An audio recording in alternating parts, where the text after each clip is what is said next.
This show is produced by the Hartman Media Company. For more information and links to all our great podcasts, visit hartmanmedia.com.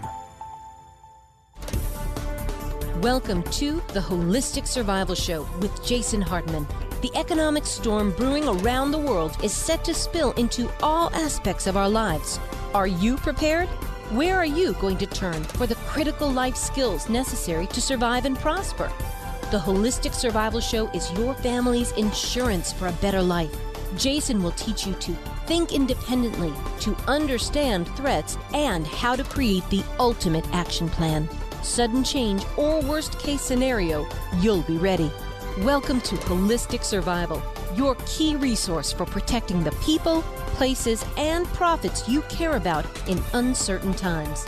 Ladies and gentlemen, your host, Jason Hartman. It's my pleasure to welcome a returning guest back to the show, and that is Jorge Newbery. He is founder and CEO of Debt Cleanse, founder of American Homeowner Preservation, otherwise known as AHP, a socially responsible hedge fund which purchases non-performing mortgages from banks at discounts, then shares the discounts with families to settle their mortgages at terms many borrowers find too good to be true. He's a renowned debt and real estate investor, endurance athlete, and best-selling author of Burn Zones. He was on the show talking about that before. But today we're going to focus on Debt Cleanse, how to settle your unaffordable debts for pennies on the dollar and not pay some at all. George, welcome back. How are you? Great. Thanks for having me back, Jason. You know, debt is kind of a confusing topic, oddly. It doesn't seem like it should be confusing. It seems like it should just be simple, right? If you're going to borrow money, you got to pay it back. But there's really a lot more nuance to it than that, isn't there? I'd have to agree. Yeah, there sure is, because it's a complicated world in which we live. And you know, you've probably read this book. I finished it a while back, and it's called Debt: The First 5,000 Years. It was absolutely fascinating. I've not interviewed the author, but it really points out, as do you, how some of these debts are really quite unfair and unscrupulous. And when the Great Recession broke out and everybody was complaining about predatory lending, my first reaction to that was I kind of scoffed and I said, oh, that's ridiculous. Just pay your bills, you know? But really, when you understand what's going on at a higher level, it's just not that simple, is it? Absolutely. It's in many cases, families and small business owners are peddled predatory financial products, which in many cases set the borrowers up to fail. So debt on itself, or credit products in and of themselves, can be good things. But when they're marketed and designed and created in a predatory manner, that's not a good thing. It's kind of like the food supply almost, where, you know, you might say, well, if you don't want to be overweight, then be more responsible, eat more carefully, right? Which is true on its face. There's no question about that. Look, I'm into health. I eat, I think, very responsibly, and I'm not overweight, you know, but it's more complicated than that. There really are forces outside of oneself, you know, access to the right capital, access to education, access to the right food. I mean, in some poor areas, they have a term I only recently became familiar with called food deserts, where literally you can't access decent food. It is very difficult. The same is true of financial products in a lot of these cases, isn't it?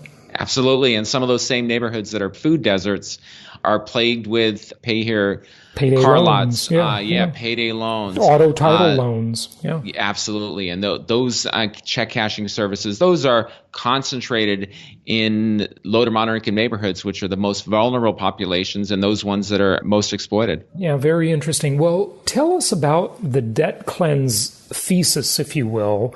You know, let's hear about some of the problems and solutions. Sure. So the thesis is that if you cannot afford your debts, the best thing you can do is to stop paying them and stop paying all of them.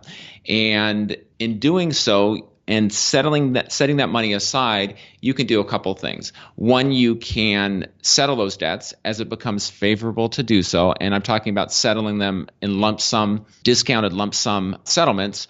or achieving some kind of modification or work out on maybe a mortgage or some of the larger debt sizes. But the key is to stop paying. You will not get a great deal of a resolution until you stop paying. And that's unfortunate, but it's true. Well, it's really interesting. And by the way, I just want to, you shared this when you were on my show before, but we didn't share it in this interview. The listeners should know that you are not some kind of consumer yourself that got into, a bad auto loan or a payday loan. You used to own 4,000 units. You were a big real estate investor, and you had an 1,100 unit apartment complex and 2,900 other units as well. So you have dealt with debt on a major scale, haven't you? Absolutely. And it was always my friend up until an ice storm devastated that 1,100 unit complex. And another tidbit that you learn is, hey, if there's a big insurance claim, the insurance carriers often, their strategy is to not pay it, deny it, force you to litigate, and drag it out as long as possible until you're financially exhausted and you come to some kind of settlement. Kind of sounds like we propose to do to creditors. But that's what happened there. The insurance company denied the claim. We had to litigate. And meanwhile, I had this property that was absolutely devastated by the ice storm. And it triggered this extraordinary sequence of events in which I lost everything and ended up $26 million in debt. $26 million in debt. Wow, that's just mind-boggling. Mind-boggling. Okay, so back to the thesis of debt cleanse. How do you know what debt to pay and what debt not to pay? There's a question for you.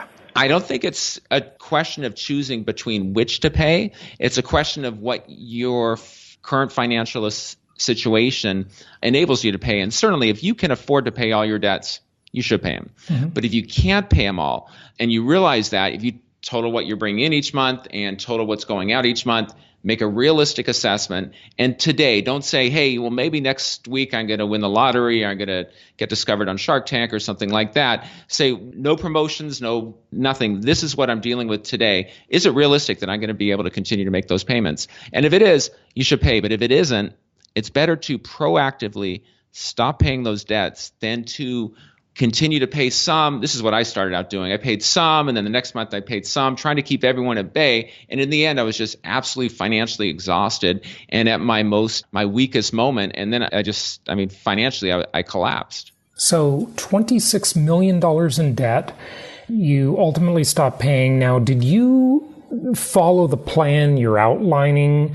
I mean, because you had to learn as you go. You didn't have debt cleanse, right? You didn't have a system. I mean, I'm guessing you kind of developed the system as you go, or tell us what you did and what happened and what people should do. Absolutely. System was developed with my back against the wall, and I was, what do I do? Now, the good news, and what I share in the book, is that creditors often make mistakes. And when you can find those mistakes, you can exploit them. And I'll give you the one that really kind of turned the corner for me. One of my creditors made a mistake, and it was a fairly modest one, but I took him to court and I won. They appealed it. It went to the Missouri Court of Appeals, which ruled that the creditor had inadvertently extinguished the $5.6 million debt. And so I didn't have to pay. Now, that was a huge win. And right away I thought, wait, well, if this creditor made this error on this huge mortgage, what about my other creditors? And I went out, pulled out all the paperwork, the collection calls, the legal pleadings, everything I had, every record that I had, I reviewed it to find the errors. And whenever I could find an error, I was able to use that as leverage in settling the debt at a big discount. There's one case, the error was so egregious that we went to court, and not only did I win in terms of I didn't have to pay the debt, but I actually got a judgment against the creditor. Wow. Tell us about that one. How much and why did you get a judgment against them? Was it did the court award you that because they were doing really bad predatory things, or what? Really, the lender, I think, just gave up because they thought this is too exhausting to battle this guy, and they awarded me my legal fees. So it wasn't like a huge victory, but they paid my legal. Okay, good. I mean, let's dive into the system. Like, what do people do? Okay, stop paying. We heard that. Then what? Then collect all the documents that you have from when you took out the loan, from any billing notices, any collection notices, any legal pleadings, anything like that. You want to gather them together.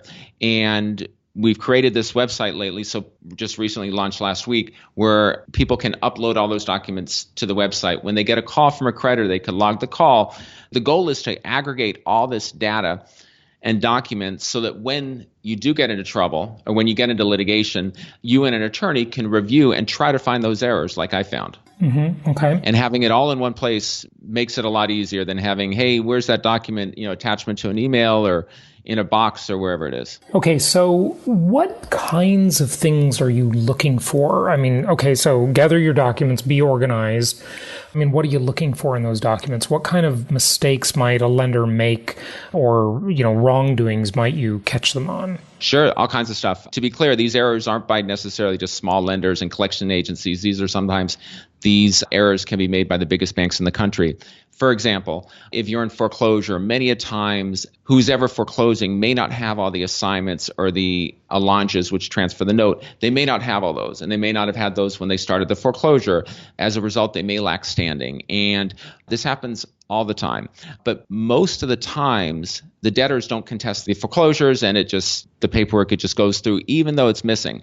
But if you challenge it because you found these errors, everything stops many a times. It's like, think about this, these collection agencies, their attorneys, and those for the mortgage companies, all these loans kind of go down a conveyor belt. Now, once you're the one that answers and finds errors, your debt falls off the conveyor belt. And now, the creditor or their attorney, now somebody has to kind of figure out, well, how do we get this moving forward? And many a times it's easier for them just to say, what do you guys want? Mm-hmm. And we owe you $100,000. We want to settle it for $10,000 if it's unsecured or something like that. Those things happen all the time. So, we've all heard of these, well, maybe not everybody, but these incredible workouts. And interestingly, it can be profitable for the lender too, or the buyer of that note. Like there will be these non-performing notes. They'll go to the lender and buy them as your hedge fund does, and then, settle them for pennies on the dollar. And oddly, everybody can kind of win out of that situation. You wouldn't think so. You would think someone's taking a huge hit, but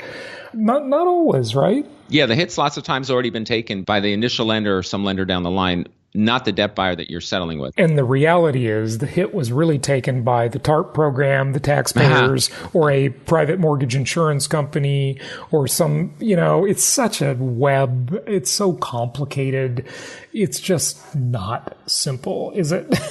No, absolutely. There's all kinds of entities that can absorb these hits, and it's a cost of doing business. And I think the reality is, one could step back and say, well, why aren't the banks or the collection agencies, why aren't they more diligent with their compliance and keeping their documents together? And the reality is, I think they just consider it a cost of doing business, and the vast majority of people do not fight back. And as a result, it's cost effective to leave it as is. Mm-hmm. Hopefully, we can help change that. And ultimately, maybe the practice of marketing, of collecting debt can be improved, because it's really, if you get into trouble, if anyone who's ever been in trouble with their debts, they'll see, all kinds of stuff happens. And many a times, it's questionable, the practices that are followed. Yeah, no, it definitely is. And then, you get to the part about debt collectors, and boy, what a sleazy industry that is. I mean, they have laws and they just regularly disregard them, don't they? Absolutely. It's amazing. I mean, we had one of our first clients at Declan's was a business here in Chicago that